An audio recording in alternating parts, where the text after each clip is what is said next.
smart, that they were trying to trick me. And so I opened the door, much to your praise, may I remind you, of all the thank yous and the you saved my life, then promptly blew your head off. In my defense, I was rather terrified of zombies. I had been cooped up in this house for weeks and hadn't seen or spoken to anyone who could say more than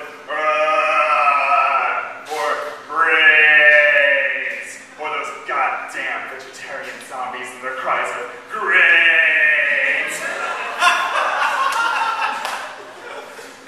What's that? What? Oh, I'm sorry. I did promise last time I wouldn't make that joke. You're right. I'm sorry.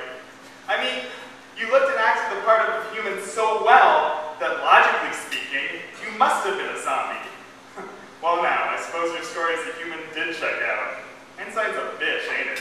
In fact, 2 weeks later after A, you rotted, and B, I realized that zombies couldn't talk, did I first recognize I made a bit of an oopsie involving a close-range shotgun blast to your head. But how do you think I feel? I'm lonely as hell. In fact, I've been thinking about, you know, seeing one. She started coming around a few days after you painted my walls, so to speak, tapping on the glass day and night. She really wants me. She stares lustily at me through the window, hungry for my body. She's a real sylph. How could I not let her in? Our first date will be everything she ever dreamed of. For dinner, she'll have my hand.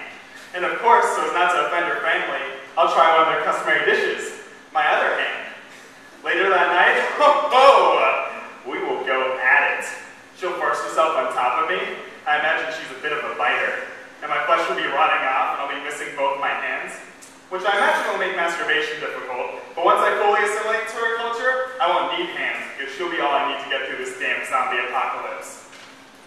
What's that? What about?